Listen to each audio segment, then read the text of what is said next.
And we can actually look so far out that we can see almost back to 13.8 billion years ago, which is very close to the Big Bang.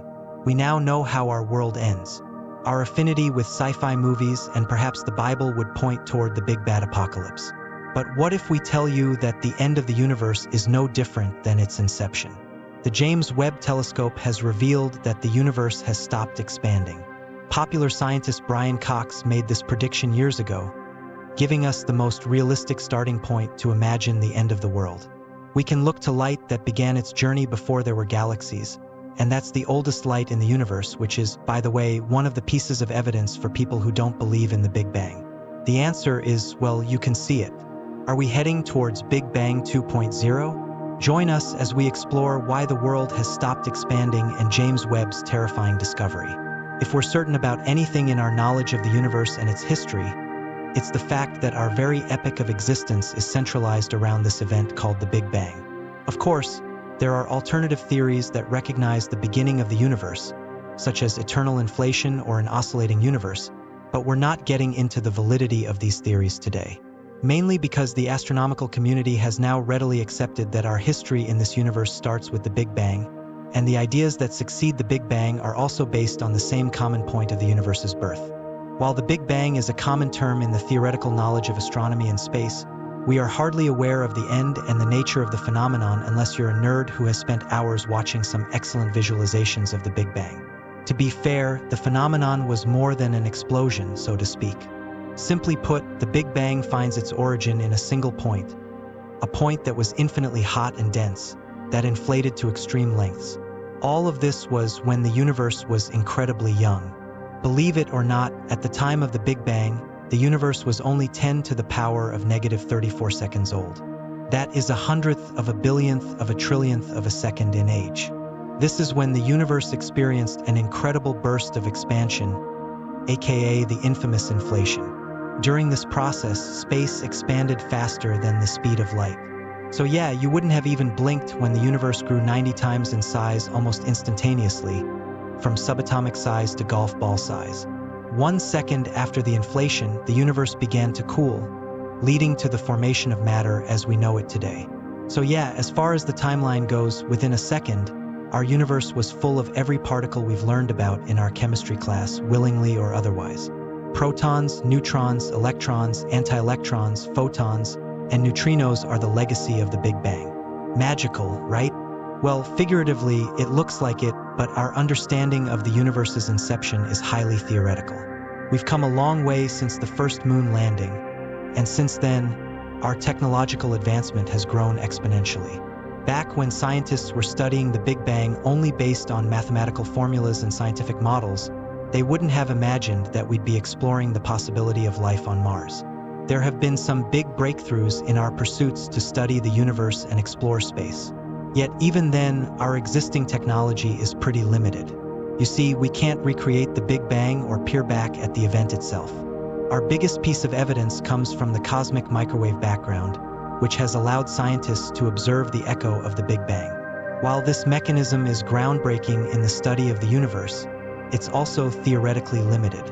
The biggest barrier in this particular methodology is the fact that we can't see the gravitational waves or the residual radiation that came from the expansion itself. So while our entire knowledge rests on theoretical tenets, scientific theories have a large room to be disproved as well. Yep, we're pretty sure about the Big Bang as a concept and how it was monumental in creating our universe, but there are some chunks of its aftermath that we've gotten wrong. As shocking as it is, theories about our universe are largely based on data that is prone to human errors all the time. At the same time, some of our data is also highly conclusive about the Big Bang. Let's just say that at this point in time, it's not easy to disprove the theory altogether. In the last decade or so, our only saving grace to study the Big Bang was the Hubble Space Telescope. And now, of course, all bets are on the excellent precision of the James Webb Space Telescope. Before we got to use these powerful technological instruments, one of the biggest points of contention in astronomical study was the expansion of the universe. If you pick some science textbooks from the early 90s or so, you'd read about how the universe is widening. In other words, the universe is expanding, and that's one little scientific fact that we've held on to. But the real snafu here is that perhaps we don't understand what the expansion of the universe entails. More importantly, we have to ask ourselves if the universe is actually expanding. Because, spoiler alert, the James Webb Space Telescope is telling us otherwise. Lo and behold, the universe has stopped expanding. And now, before jumping into the implications of this groundbreaking shift from our universe's trajectory, let's just talk about our understanding of this perplexing phenomenon in the first place.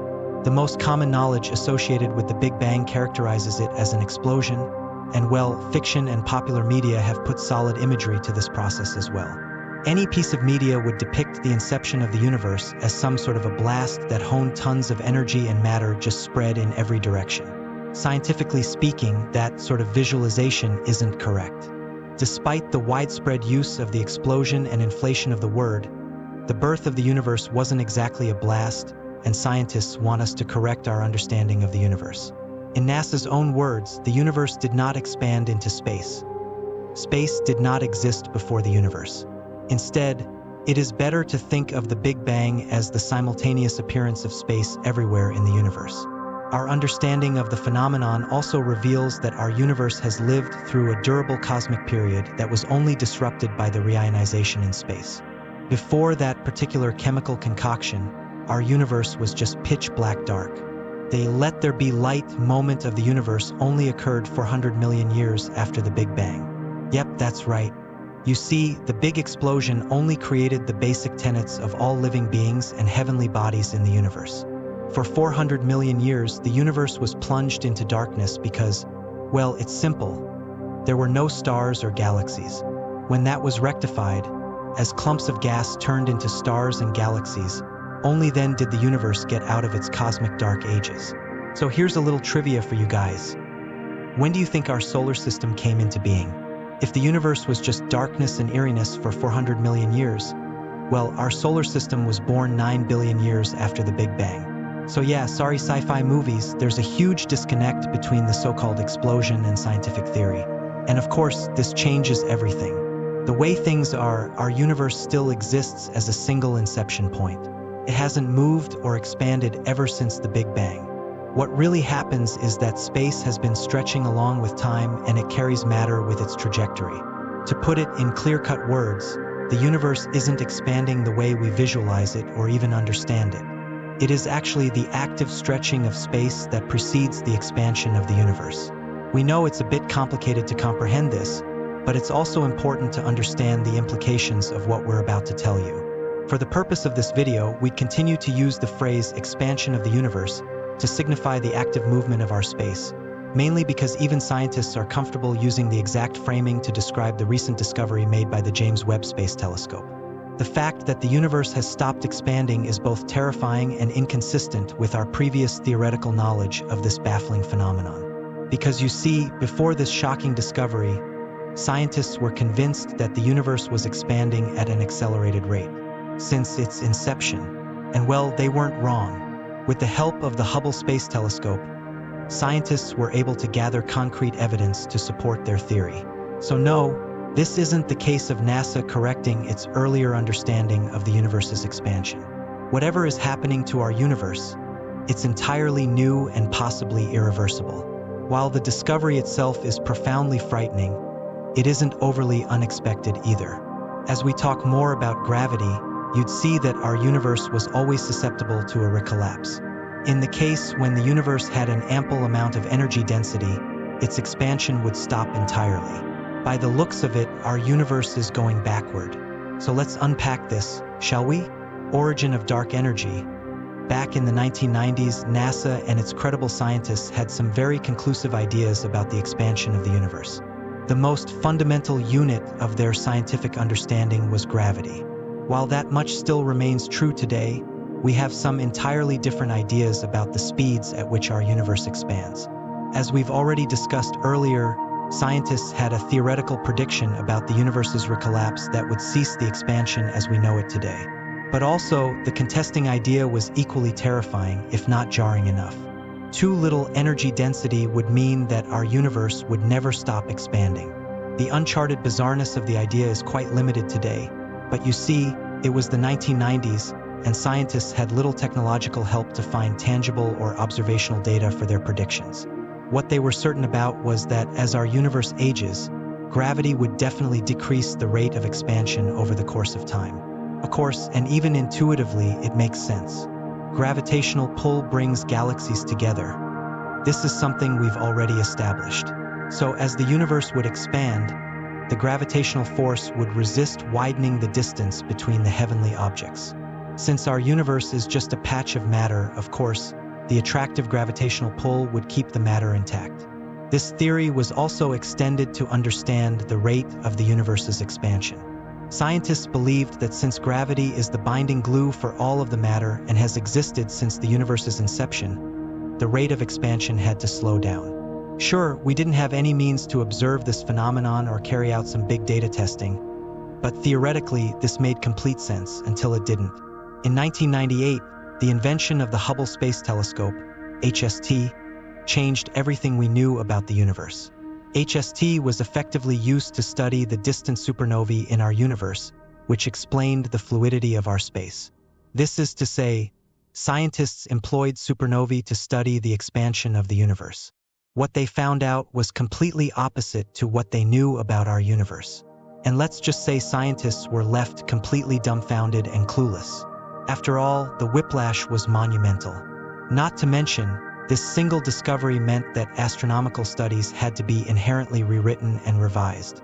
Scientists had to look back at their theoretical studies and change everything based on what the Hubble Space Telescope showed them. And there was no room for error of judgment. For the first time in the study of the universe, seeing was believing.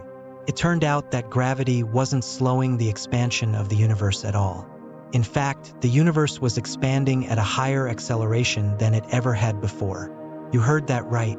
Ever since the universe's inception, the rate of expansion had only increased from its earlier data points. For the most part, this unexpected theory was hard to explain. Of course, gravity couldn't cause the faster acceleration. If anything, gravity should have fought valiantly to decelerate the rate of the universe's expansion. But by all accounts, gravity was rendered powerless. In fact, to this day, we don't know how or why the universe was expanding to astronomical degrees. As per theoretical knowledge, the expansion should have slowed down unless there was an anti-gravitational force in the universe that was effectively overpowering gravity. Until the recent discovery of the James Webb Space Telescope, scientists were mostly of the opinion that our universe is a huge battlefield. Here's why. After Hubble's discovery, the scientific world was in a crisis. Agencies like NASA wanted quick explanations for the unprecedented cosmic acceleration. Our first guess was that perhaps Einstein's theory of gravity isn't as accurate as we thought. As per the theory, we had started to recognize gravity as a distortion of time and space that is caused by mass and energy. In theory, gravity wasn't just a force. It could wrap around mass to push it or pull it. So if this theory stood correct, the universe shouldn't have been expanding at accelerated rates. Another thing that could explain the phenomenon was some energy fluid that hastened the expansion. Now, there were a lot of contesting theories that came and went away. Nothing really stood its ground. Eventually, the possibility of falsifying Einstein also went away. Today, the only answer to Hubble's astounding discovery can be summarized in 2 words: dark energy. Yep, now you know why this throwaway word in science is so important. But you'd be surprised to know that we don't know anything about this force, none at all. The only thing we know is that it makes up the majority of our universe. It's almost frightening, but normal matter just constitutes 5% of our universe. The rest is just dark matter and dark energy. This also proves Einstein's notorious cosmological constant. The way Albert Einstein explained empty space was always an entity with its own force. And as the universe expands, this force wouldn't change or get diluted even slightly.